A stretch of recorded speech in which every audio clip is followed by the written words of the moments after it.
So thank you all for coming. It's an enormous pleasure to have a chance to have this film here, this remarkable film, and it seems to me, a salient moment in the development of a cross between politics and film that not only registers in the film world, but also, I hope very much and expect, will have resonance in the political dimension as well. With us today are the heroes of this making of this film. DIANE WEYERMANN, who runs Participant, has shepherded an enormous number of important documentary films over a very long period of time, and has made a tremendous impact through her efforts throughout the film world, including Sundance and elsewhere, and is somebody who's guided this kind of effort for some time, and I hope for a very long time into the future.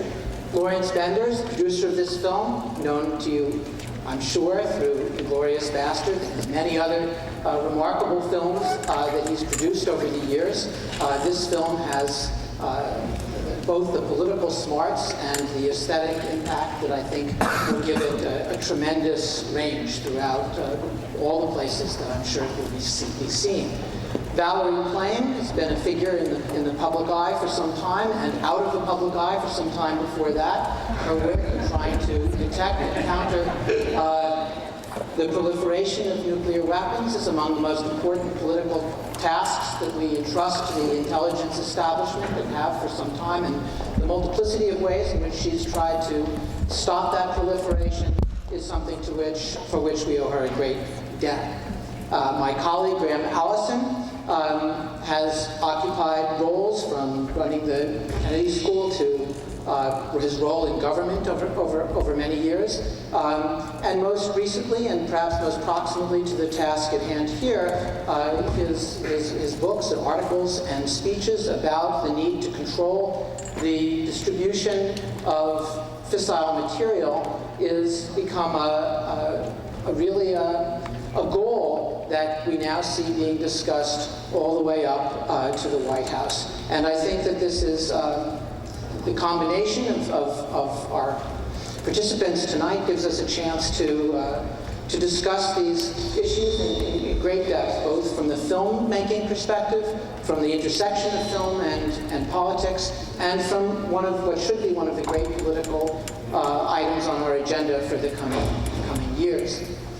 What I thought we'd do is to take the next 35 minutes or so to have a chance to have a discussion among the panelists about the film, about the politics of the film, about the making of the film, to open this question up to some of its many dimensions, and then to have a chance in the final 20 minutes of this hour, we'll finish about 1 o'clock, to have questions from all of you and to take advantage of this chance to talk to this remarkable assembly of people in their political and artistic representations. So let me begin by asking a question that has two parts. The first is, I'd like to ask so if we could divide the panel very roughly into the political section, should I say on my left? And then to the questions of filmmaking and the role of documentary, and then we'll mix it all up and have a discussion. But the film ends with, it's woven through the film, but then in a concentrated way at the end of the film comes some injunctions to us all for what is there concretely to do once we've taken on board the enormous danger of these thousands of tons of fissile material that are floating around in the world, sometimes in very dangerously unprotected environments. And how do we counter the twin dangers of proliferation to states and of extension of nuclear materials and weapons to groups of terrorists? So let me begin by starting with you, Graham. As you have thought about these problems, and as you see the concentration of towards the end of the film in what we might do, could you sort of in brief sort of say something about how you think you know, if this film has the impact that I think all of us hope it does, and we were to push our politicians towards a more, you know, an active stance in trying to counter this threat, where are the priorities? Well, let me start by saying congratulations to Lawrence and Diane. I had never seen the film screened before.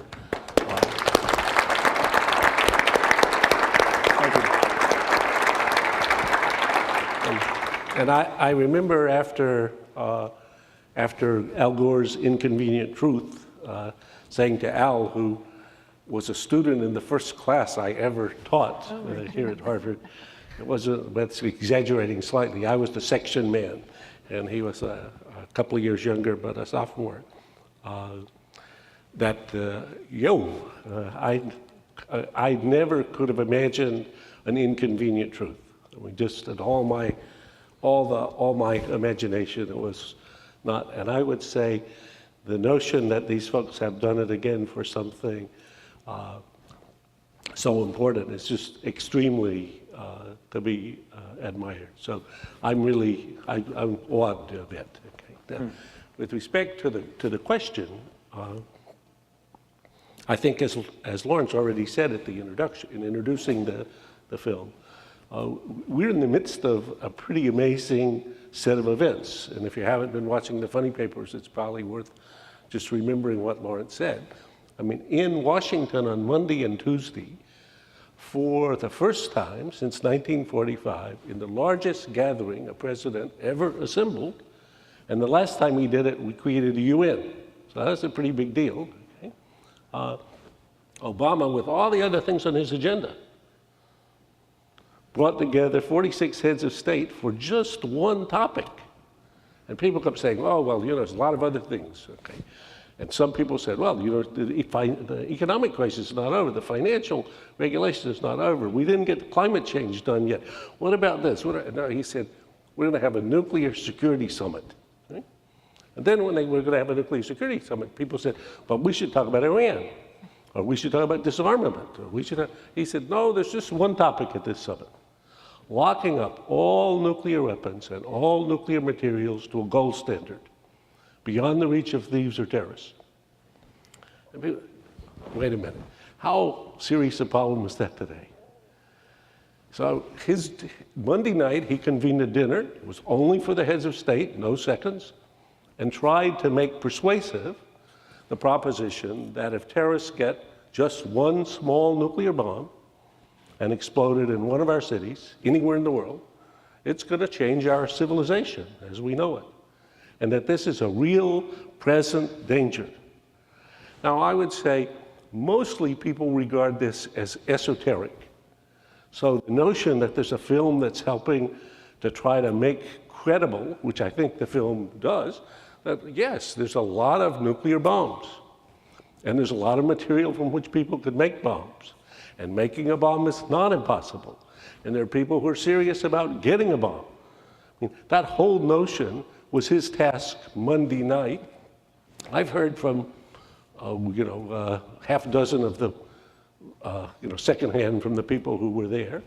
I would say he's an extremely effective professor, okay, in doing his thing. Probably half thought, well, if he thinks this is that important, probably there's something there. And by the end of the time, well, I got to think more about it. There's some that think this is a strange American preoccupation.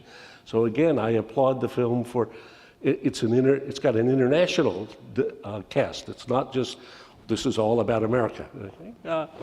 And I think the summit was about two ideas which are come very clear in the film. First, the threat. This is a genuine threat. One nuclear bomb exploding in one city will change our world. That's a clear and present danger. Even as Obama said the other night, there's this cruel irony that, the Cold War was about nuclear weapons. That story is over. Most people would like to close that chapter and move on. But lo and behold, as the film rightly says, all these nuclear weapons and the materials from which they could be made remain. And ironically, the chance of one nuclear bomb exploding in one city, as Obama said the other night, is greater than it was during the Cold War. Because during the Cold War, all this was under the supervision of one evil empire and one us. Now, there was plenty of opportunities for accidents and otherwise, so there was ways things could have gone bad, but you were not going to have somebody stealing a nuclear weapon from Pakistan, and you weren't going to have somebody like Kim Jong-il selling a bomb. So I would say the one big idea that he started with was this is a real, clear, present danger. And then the big insight that that the whole summit was about, which again is exactly what the film is on target on, the people there gathered have in their power to prevent nuclear terrorism by doing just one thing. That's a pretty big thing, but just one thing. Everything locked up as good as gold in Fort Knox or treasures in the Kremlin Armory. So no fissile material, no mushroom cloud, no nuclear terrorism. I mean, it's that simple, stupid, okay? Or it's that stupid, simple. Any case, so to the question, what about citizens? I think, I mean, it's a rare thing to have a president this far ahead of almost all the policy community. I mean, most of his advisors regard it as very strange when he devotes this much attention to things. Again, the film was very good on, him at the Security Council back in September. People said, you're going to gather all the leaders, all the countries are there in New York in September for the big UN confab. We're going to go to Copenhagen in a few months, and the subject of an inconvenient truth is at risk. He said, I'm going to talk about nuclear danger. They said, people are not interested in nuclear danger. He said, I'm the chair of the meeting, that's the subject, okay, we're going to talk about it. And he did. So I would say we have a rare occasion where a president has got it, in my view. And then the question of what citizens can do behind. If the START agreement that was signed, as Lawrence said at the beginning, in Prague last week, gets bogged up in the politics of the dysfunctionality of Washington, a lot of momentum that should be imparted to the agenda that we're talking about here will be dissipated. Well, that's nuts, okay? So members, congressmen, and senators who are going to be on the line should be hearing from their constituents and from people like us. Look, we understand that there's a big fuss between Republicans and Democrats, and we understand there's a lot of other stuff going on. But one nuclear bomb in your city, is going to change our lives. Yeah, and I think that seems to me one of the messages of the film is that nuclear weapons are not like other weapons, and that as fearful as we are of binary chemical weapons or biological weapons and anthrax, I mean, there are a lot of nasty things in the world, but in the end, there's one weapon of mass destruction. There's one weapon that's of this scale. And one single act could kill hundreds of thousands of people. Now, there's the terrible, many, many other things that can happen terribly. And as Gore likes to tease, climate change could change our world and will change our world if we fail to act on it in a few decades. This could change our world right now. Valerie Plame, let me ask you a question to follow up on that, which is one of the things in the film that struck me as really astonishing were these interviews with the fissile material thieves. I mean, I had no picture. I mean, we've all seen pictures of nuclear explosions before, and it's always shocking to see them. But I had no faces ever associated with this. And you've spent a good deal of your career trying to stop these sorts of bad actors from getting their hands on and moving around this fissile material. Are there things that we should be thinking about politically in terms of how the intelligence agencies, not just of the United States, but elsewhere, deal with this? It was quite shocking in the film to see this comment that when we've come across this material, it's almost always been by accident. We were looking for X and we found some enhanced U-235, or we were looking for Y and we happened to come across some plutonium. But Are we doing what we can in a policy way to try to combat? I mean, aside from gathering up and Fort Knoxing to mangle the English language, to put into Fort Knox the fissile material, are there other things that we should be doing to try to stop this? I love the line in the film where after the fellow who was a car thief or car battery thief, and he got caught up in that ring, he said, imagine if you had someone with a ideology and with a brain to do this. You know, what could actually, it gets a little laugh in the audience, but these are petty thieves. And for my money, it's the former Soviet republics where it is the most volatile and dangerous region that these sort of thefts happen.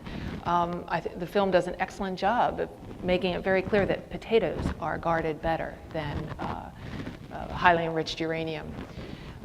I worked as a Covert Operations Officer, working on counterproliferation issues, and it's been, for me personally, such an honor and a delight to be able to work on a project that is able to use my expertise in another way. I will say, when I was in the thick of things and working in operations with the agency, as it should be, you're very much involved in the day-to-day activities, you know, following the thread and how the procurement network, how that plays out. But what I've had a personal evolution. When I was doing that work, and sometimes you didn't even know it was a victory, but you put your damnedest into it, and you would just hope that you would maybe stop a shipment or find out where something was going to, or that there's all sorts of things, covert action you can take. But ultimately, that was only about delaying the programs. You were just trying to buy a little bit more time. And what I find amazing about this film is when the idea was first germinated was 2 years ago. Obama was not the president. This was not an issue that anyone spoke about. Those of us in the intelligence community that were working on this were doing it because we thought it was satisfying. You could say you did something at the end of the day. And along comes this film at an unbelievable moment in time where there's a certain momentum. For me personally, I've evolved from being so engaged professionally in delay to wait a minute. That's not the answer. You need to go further than that, because we've always been in the structure of the bipolar world. And as Graham was saying, everything was locked down, and there was a certain structure to that, and there was a reason for I love that MAD acronym, mutually assured destruction, but it worked. But the world has changed drastically. There's emergent threats, and we're now at the point where the proliferation of weapons actually weakens the strong nations, the nuclear nations. And so for me, I've come now to the point where the only way that I think you have to have an objective of, we are going to get to zero. And I am so in awe of President Obama having, as you say, being so far out of ahead of the policy community. That typically isn't how Washington works. You know, there are think tanks and people chattering, and it sort of builds, and then it finally gets to the president and he does something. He, as a candidate, laid this out. And I don't know how much you were following his campaign at the time, that Lawrence and participant, Diane, they wanted to make this film. But we're at this convergence, and what an amazing confluence of events. And finally, just to add to what Graham was saying, this, like the whole issue of the inconvenient truth, global warming, as an individual, it's overwhelming and it's intimidating, and you go, oh, I'm so depressed, what can I possibly do? I'm an individual. Well, I think the film does a good job at the end of wrapping that up and saying there are ways as an individual that you can become engaged. I know we'll speak more about that, but it's not a hopeless situation, and there is an objective to move toward. Good, thank you. Lawrence, when you, I mean, you've had a career that's embraced both very influential films and on the other side also been a political activist for some time. Can you say a little bit about how you came to try to combine these in this film, but how this film came about and what you, what are the elements that went into deciding to make it the way you did, some of the aesthetic choices, for instance, that you made in its structure? Sure. There's a couple of questions. So the way the movie came about. Is this too loud? Feels like no, fine. Okay. The way the movie came about was I know it feels like it was more than 2 years now. Maybe was that 3 years ago? 3 years. Yeah. It was 3 years ago. A couple things happened. Jeff Scull, who is the owner of Participant Media, was thinking about this subject. And we were talking about it a little bit. We all became friends, Diane, myself, and Jeff, and others at Participant Media, because we made Inconvenient Truth together, and it was just such a bonding experience. And also, kind of coincidentally, at the same time, a group called Global Zero, WSI, right, is their title, but there's a Global Zero group, called me. I was getting a lot of personal phone calls, as Diane was after Inconvenient Truth, about people with different subjects, and I'm not a documentary filmmaker, but I just happened to take on a couple, and but I've been getting phone calls from people saying, what about this subject? What about this subject? You did Inconvenient Truth. Can you do it with this subject? And the reason why this one stuck with me was simply, there's only a few things that could just completely destroy the world and humanity forever. And this is one of them. And I felt like with my personally limited time, what could I do? What's the biggest difference I can make with my limited bandwidth, I guess? And so between the Global Zero folks and Jeff and Participant Media and Diane, we came together. And Diane is the goddess of all documentaries made.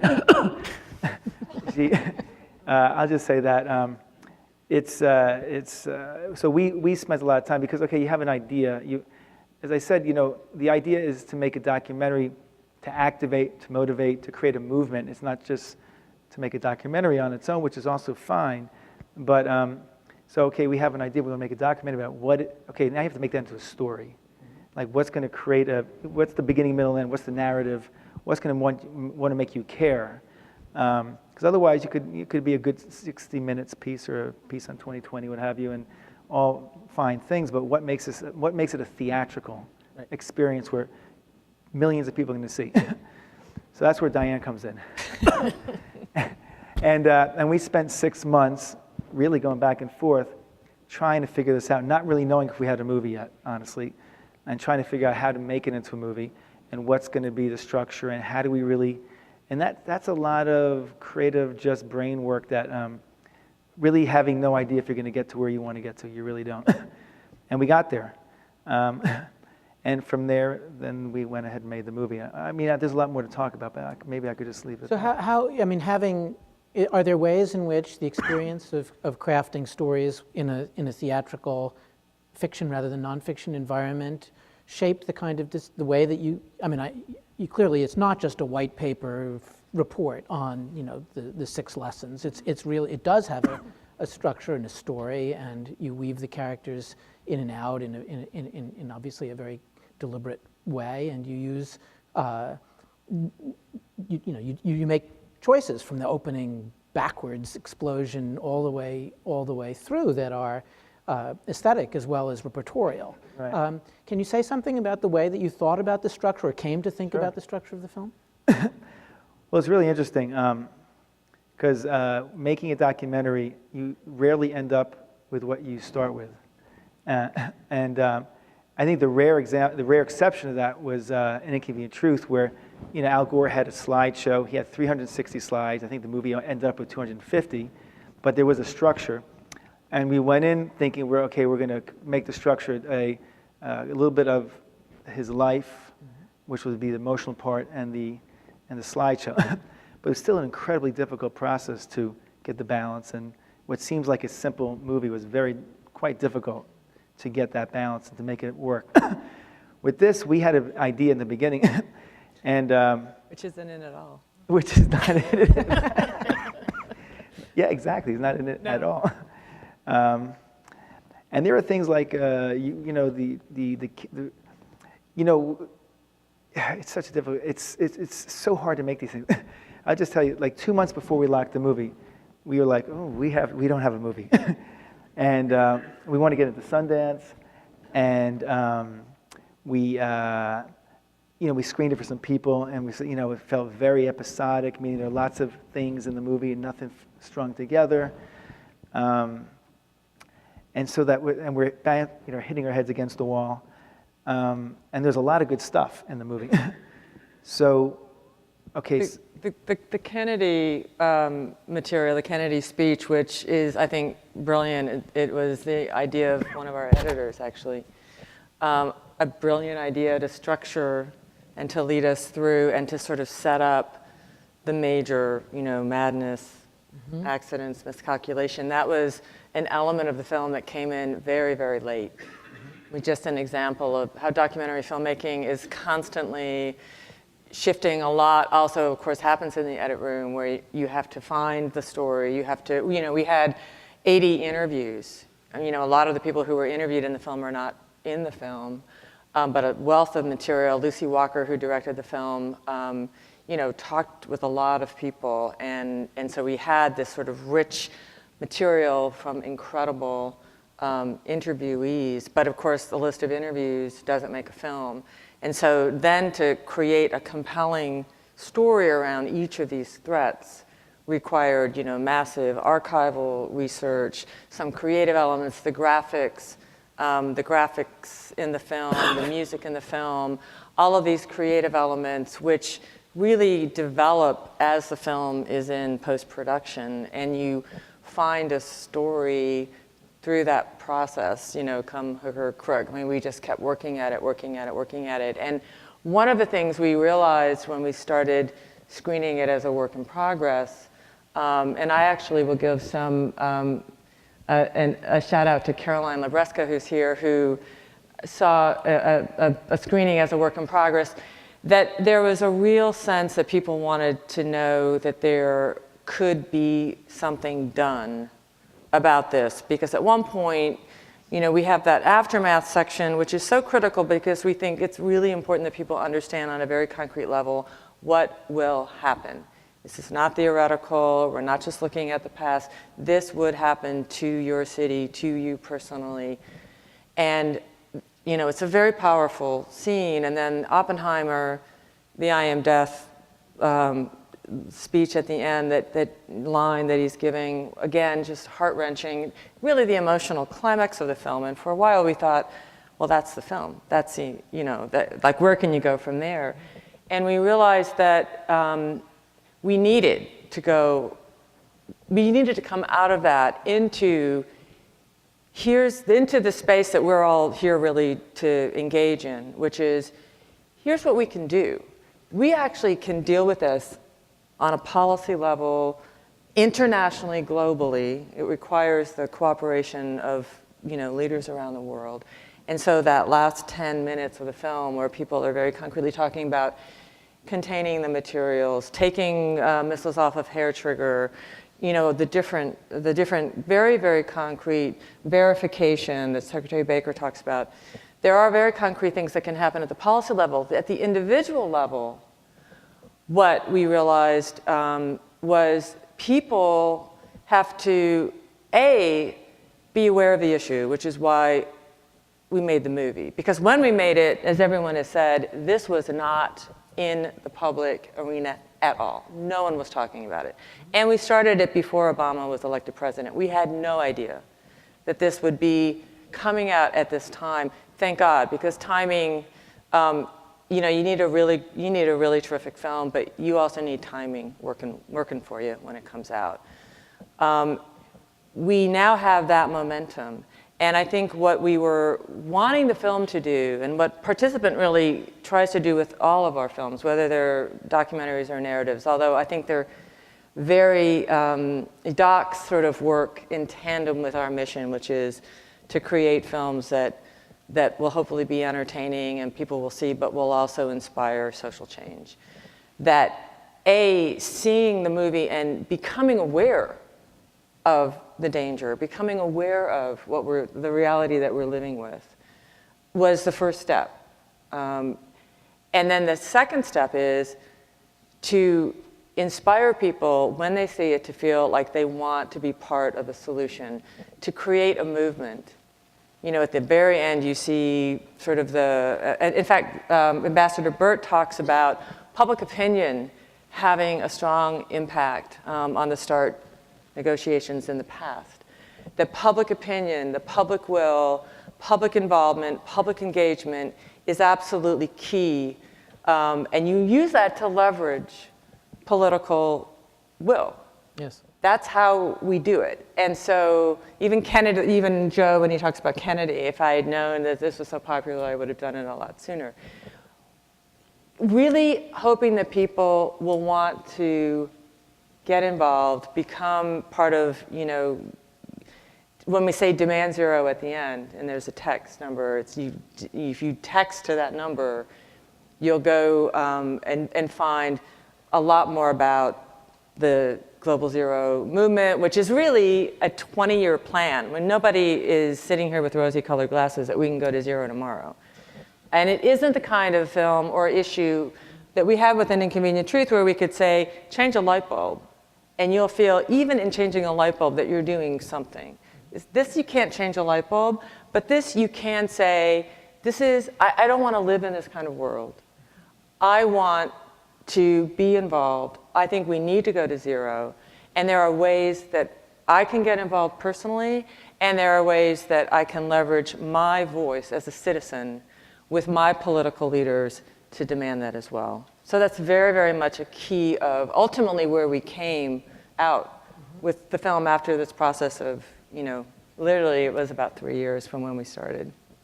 You know, one thing that strikes me is that the film resonates so well with what you couldn't have anticipated was that Kennedy, who, as you mentioned, is woven through the film, and I don't know whether 3 or 4 times comes up before it kind of develops at the end, and I thought it's rather beautiful. But Kennedy had this famous experience where he was briefed on, you know, you have your choice. Do you want to exclude the major cities of Eastern Europe, or do you want to concentrate all your weapons in the 100 top cities in Russia, in the Soviet Union itself? And there was a shock, and he turned and said, you know, are we human? I mean, what are we doing? And I think Obama had a similar moment a couple of months into that we've read about where a couple of months into the administration was given the briefing, realized that sort of how much had been left over from the Cold War all these years, you know, 20 years later, and I think it was a rather shocking political moral event for him, even though he'd been committed to this for a long time, and. That resonance, the fact that even the presidents of the United States over half a century are brought up short by the reality of the extent of what this means, echoes the individual shock that we have in confronting the issue as you begin to develop it in the film and spread it more widely, and that maybe that this could have a really widespread impact. One thing that I'd like to ask you, that struck me from the film, to any of you, all of you, is these scenes early in the film of the jubilation as each successive country gets nuclear weapons. The British officials and soldiers in their khaki shorts, you know, all the way through, you know, the parading in the streets with papier-mâché rockets or whatever. I mean, the kind of, in Pakistan, and each country has come to see having the possession of nuclear weapons as an enormous mark of modernity, of power, of sitting with the big boys at the table. And we've constructed a world system, you know, from the Security Council on down, that puts us in a terrible bind, where we're saying to the people of the world, those who have nuclear power are the deciders of the fate of the planet. They are the countries of modernity and authority. They have the moral authority to make decisions about the rest of the world. And then we say, and by the way, don't get nuclear weapons. And that's very hard. And when you see these countries, not just Pakistan, but England as well, in that moment, or the Soviet Union, or North Korea. I mean, each of these countries, it's been a source of somehow affirming their place in the true firmament of world authority. And I wonder if having worked through this film and thought about these issues for such a long time, whether any of you have ideas about how to dislodge, how to make the possession of nuclear weapons not the symbol, the token of moral authority in the world. Because it seems to me, as long as we keep reinforcing this idea that those who have it are truly modern and truly authoritative, it's hard to say to people, we'll keep them and maybe you won't have them, because we really sort of like that. But let me just say one thing, and I'm just curious, is that as we have this group, the Global Zero group, we created a conference in Paris. It's the second year now. We had it in February. And we had about 200 people, some former heads of states, President Padilla, Harry Robinson, and we had a lot of amazing people. There's some generals and people, heads of senates in different countries. But we had some really interesting Pakistanis and Indians. So we had this gentleman, the Chief Air Marshal Tyagi, who ran the Air Force in India, which basically is most of their nuclear missiles are on airplanes or jets. So he pretty much ran the Air Force. And then there was a general there who was in charge of all nuclear weapons. They're a phenomenal group of people, and the same on the Pakistani side. And these are all ex now. They are no longer running it. But they spent their days facing off at each other, about 25 on each side, and they were all at this Global Zero conference. And they spent their lives figuring out how to either defend or make an offense on the other. And at this conference, a lot of people spoke, and it was fantastic and amazing to hear, I'm forgetting his name, the general in charge of the entire arsenal of India in 1998, say in 1998, I felt it was in India's national security interest to have the bomb, and 10 years later, I think it's our national security interest not to have the bomb. And that was, these are not lefty peaceniks. These are people who are, hardened men. It was mainly men, as Queen Noor said several times. A lot of white guys in suits here, and we're the women. But there are these very strong guys who had a change of heart, and they were in charge of these arsenals. So I think that there's a lot of hope, because these are part of this whole group. There's national security advisors. There's a lot of important people, a lot of conservatives who very much believe that it is in the world's interest that, as everyone's been saying, that the Cold War deterrence is no longer the thing. And so, yes, you have to weigh deterrence and the pride of having the bomb is becoming a bit of a relic. And although there are a lot of people holding on to that, there could be a generational shift. There's a financial implication. There's $1.4 trillion a year is spent on the nuclear weapons of the world. That's, if you divide that by roughly 7 billion, that's $200 a person a year. If you can imagine how much money is spent on food on people who don't have food and water. United States, 45% of the money is spent by the U.S. alone. So there's a lot of reasons. There's a lot of inertia holding on, but I think the inertia is heading the other way. But Peter, I think you put your finger on two extremely important points that we need to underline here. It is the case that each state, as it has gotten nuclear weapons, has celebrated a huge technological achievement. And that's a fact. We can't erase that history. On Iranian money, they have their nuclear symbol. So this is not just for Ahmadinejad. All Iranians think this. They're proud of the fact that this is a sign of their advanced technology, modernity, and others. So, and lo and behold, lots of the clubs in the world sort of seem to include the haves and not the have-nots. Actually, it was quite interesting for this summit that just occurred in Washington that I mentioned. They had 46 heads of state, including a number like South Africa, who made nuclear weapons and eliminated their nuclear weapons. And the event celebrated that, to try to address this question. So I'd say there's a big problem there that we're not going to get over quickly. Okay? But I think the suggestion about people's minds change over time, but we should also think about what else needs to change in terms of status, symbols, signs of some, for example, with the case of Iran. If they should be proud of advanced new technologies for energy, which are many of them hugely more advanced and complicated than having a nuclear bomb, that would be we might put it in that space. The second thing is there's this security dimension of things that, or of the issues, that again is one of the obstacles that have to be addressed in this agenda. If you were a North Korean and you thought, President Bush announced there was an axis of evil, and there were three bad hombres, and they were North Korea, Iraq, and Iran. And at the time, we might have had 2 bombs worth of plutonium. Well, he then toppled the guy who had certifiably no nuclear weapons and gave a pass to the one who did. I'm thinking this is kind of an insurance policy of some sort.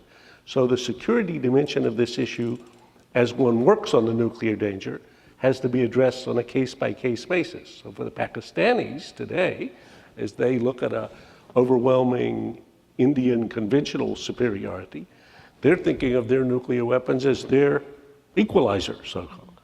So I think that while recognizing that nuclear weapons are different completely than any other thing and create dangers that are unacceptable, one's got to then say, okay, so what are the motivations that might lead a nation to want weapons or to keep weapons, and how are we going to address those? Because if we fail to address those, we're not going to create the circumstances in which it'll be realistic to imagine, say, for example, Pakistan reducing its nuclear arsenal as opposed to increasing it, which is what is going on now.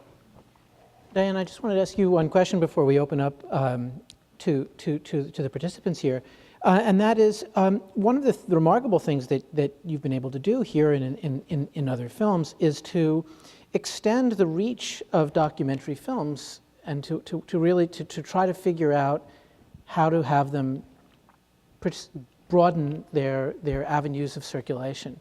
And I mean, part of it is having terrific films, and there's no doubt about that. And part of it is a broader expansion of that's happened more widely in the way that film is paid attention to.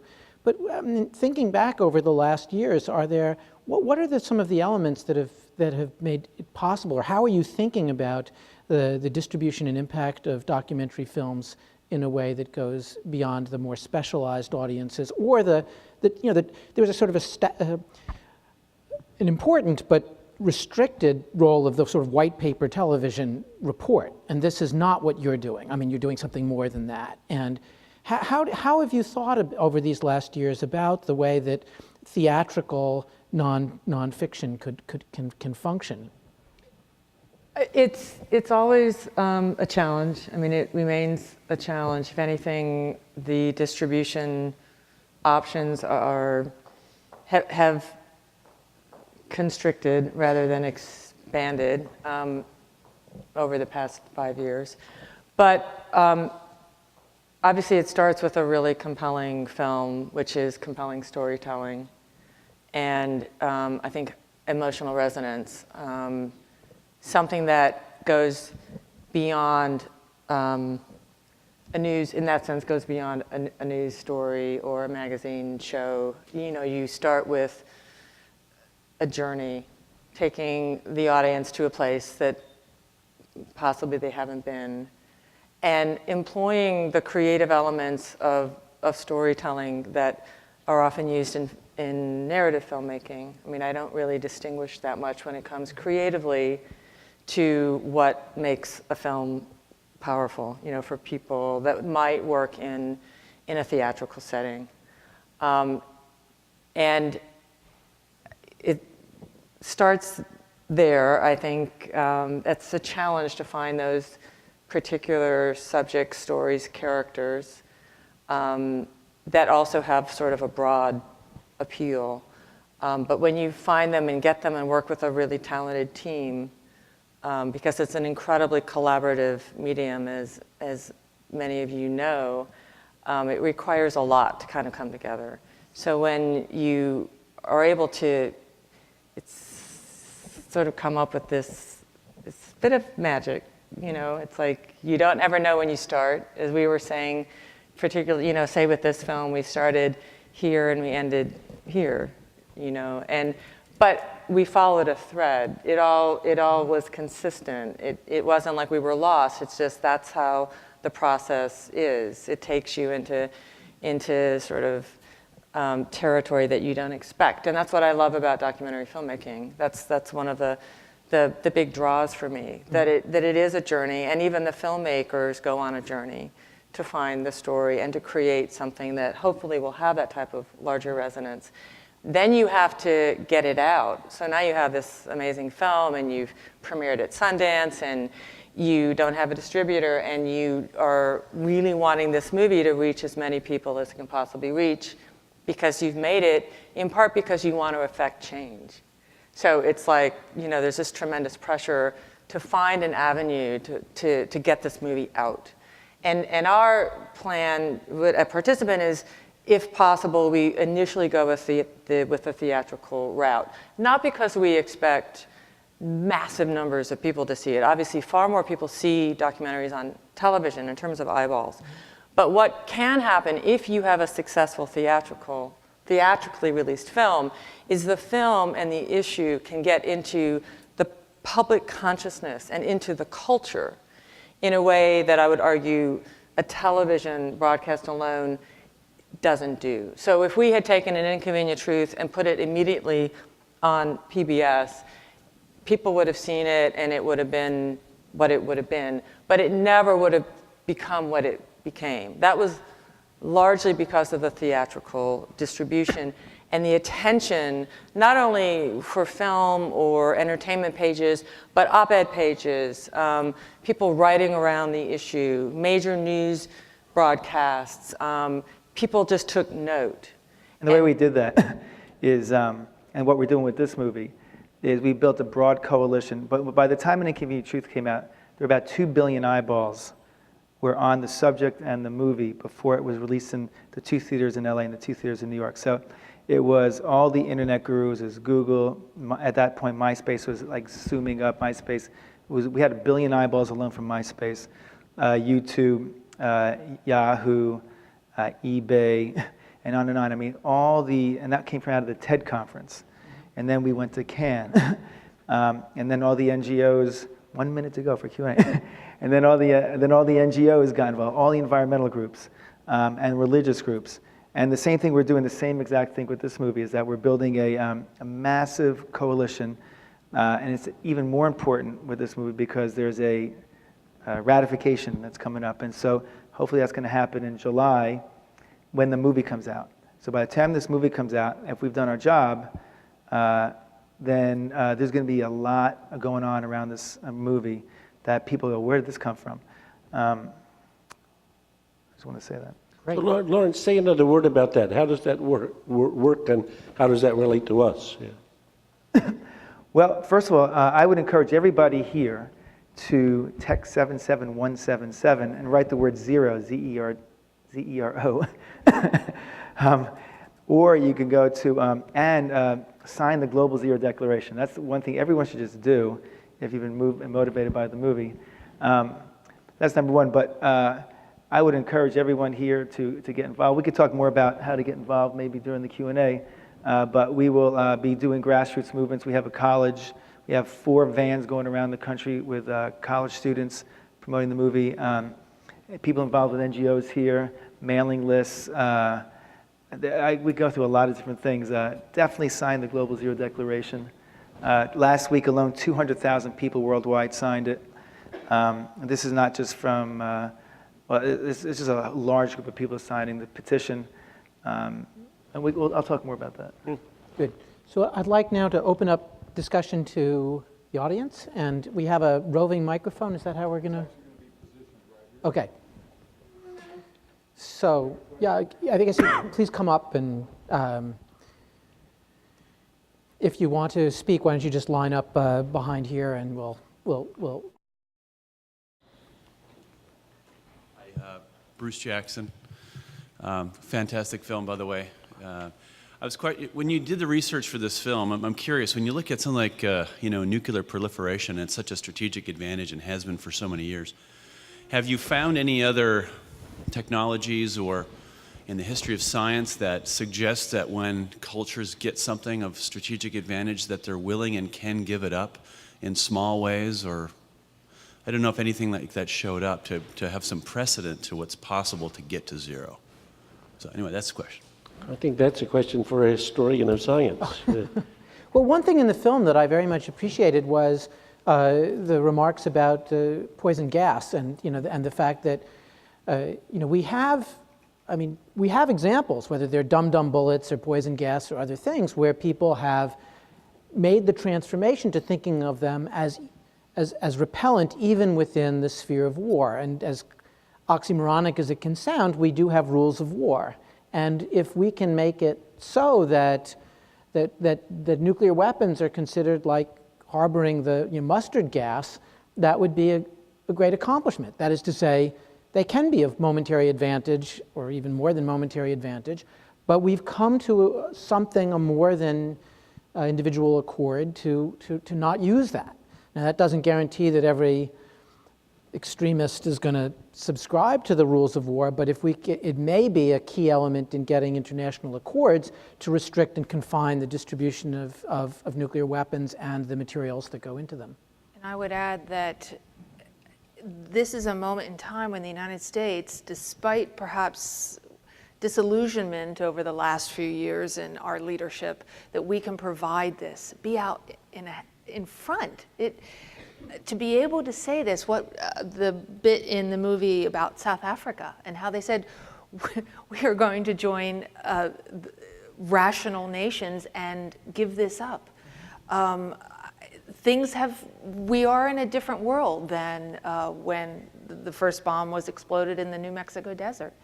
So it is a moment in time to be seized. Thank you. Hi. I was wondering if you could talk a little bit about nuclear energy and whether it's possible to move towards global zero while also using the same raw materials. And correct me if I'm wrong, but I thought that nuclear energy uses the same raw materials as nuclear weapons, and whether it's possible to move towards global zero while also having the option to use those materials for energy. It's a good question. It's a long topic, but the answer is yes. Okay, and to be clear, a nuclear power plant like at Pilgrim here in New Hampshire or Seabrook in Massachusetts uses 4% enriched uranium.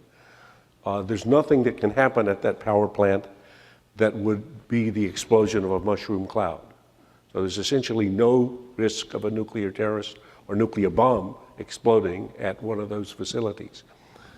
As the film rightly says, the same factory that makes 4% enriched uranium, those centrifuges, if they just keep spinning, can spin to 90% uranium.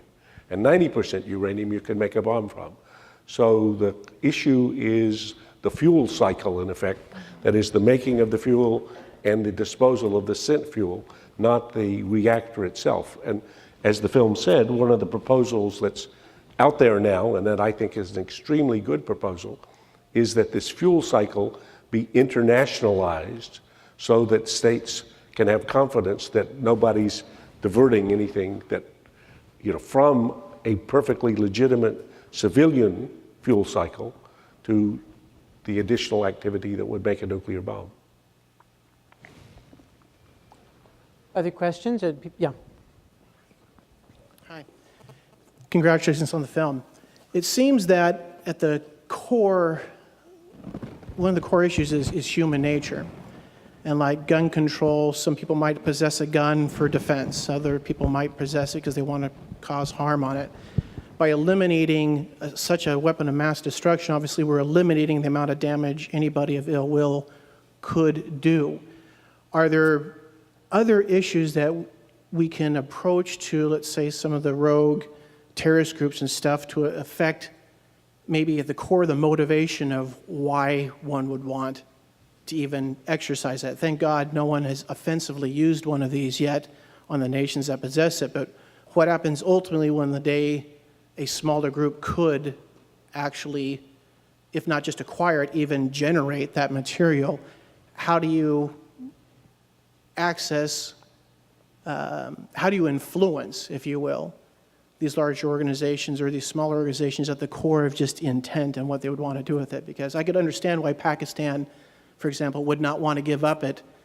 And even if you get down to ground zero, and forgive me for weaving in a few questions, even if you get down to ground zero, what's to prevent it from just proliferating again if India did something in the eyes of Pakistan that was a major threat to them?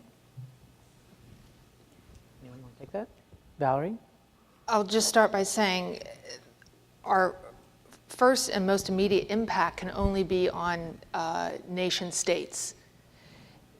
That influence, what influence do we possibly, or very little, that we have on non-state actors? And that's a large portion of the film, of course.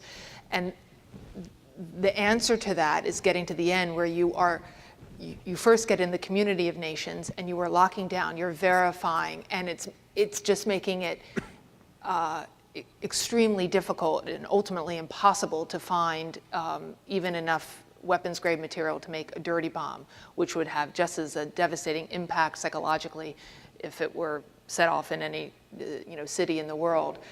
I think it was General Tommy Franks who said that, of course, as we said earlier, a lot of bad things in the world, but there's something about a nuclear explosion that is society-altering. So, I mean, to the heart of your question is humankind and how we approach motivations, incentives, carrots and sticks.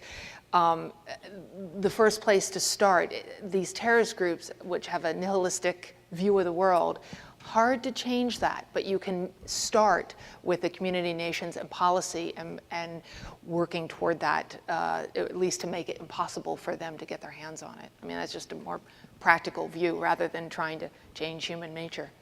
Let me just do one line on it, because again, I think it goes back to this summit that was held in Washington this week. We can prevent terrorists conducting a nuclear terrorist attack by doing just one thing: denying them the means for their deadliest aspirations. There'll still be people that have deadly aspirations, and that's a problem too, and we should work on that. And actually, if they can't get a nuclear bomb, as with a gun, they might do something else, with a knife or with a stick.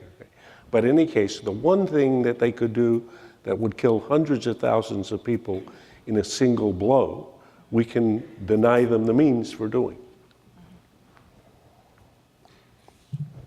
In a film that clearly has message, the messenger is very important as well. And that's something that we as filmmakers and social change agents are always concerned about, is how do we make the selection of the messenger. Graham and Valerie, it's clear why you are messengers in this film.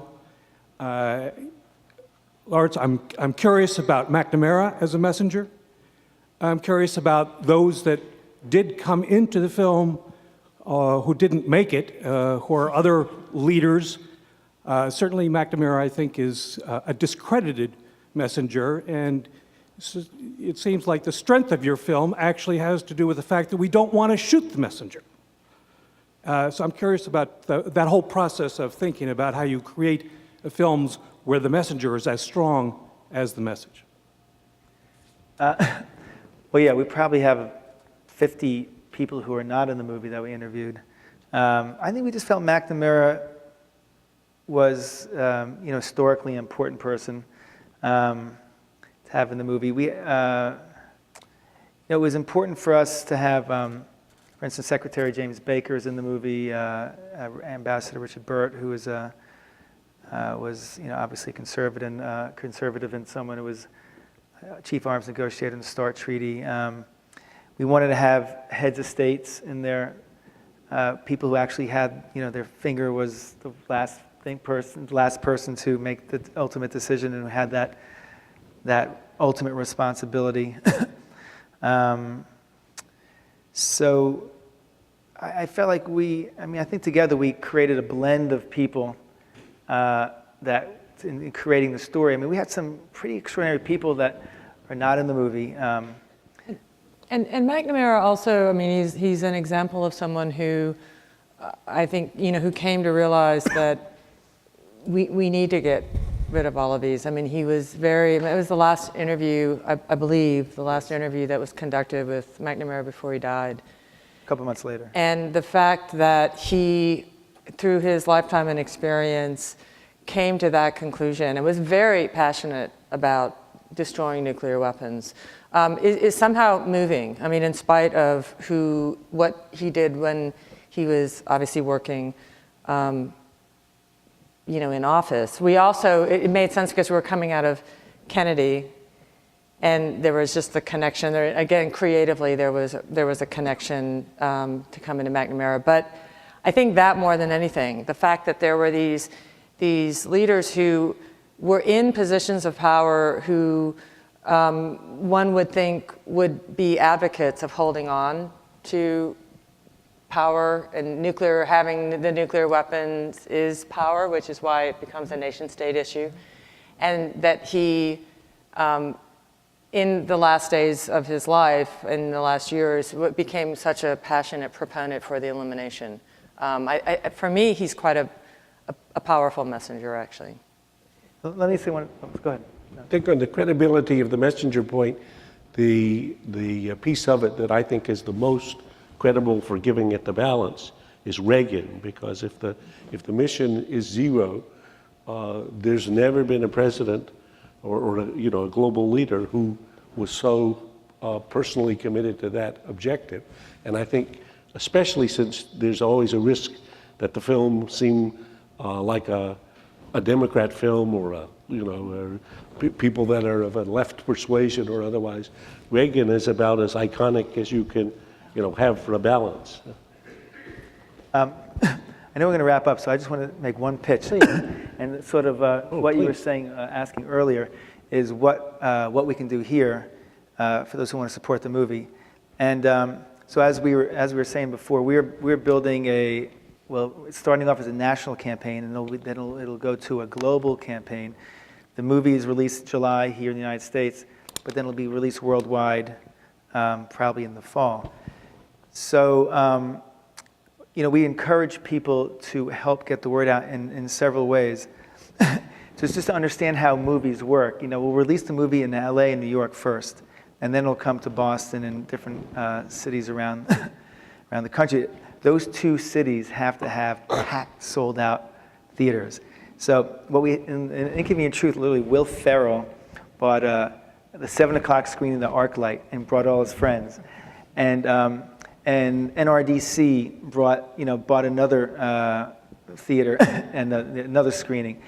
And so what we're encouraging people to do is to do exactly that. So we're looking for angels who literally will say, okay, I'm going to put down $7,000 for the 500-seat theater in this theater at 3 o'clock in the afternoon, and I'm going to give tickets to all my friends at this NGO, and that NGO will then send a newsletter out, and they'll give tickets to everybody. So there's angels. There's simply just telling your friends to go see the movie. There's people who have organizations that have magazines that have influence. Simply just signing the declaration to go to zero. So there's a lot that people can do in terms of making this movie work. And like in Inconvenient Truth, the more people go see the movie, the more the activation is going to happen, the more of a mobilization and a movement that occurs to build this kind of grassroots movement that creates real action, political will, as Al Gore kind of loves to say. So I would say that is the way to energize and to help.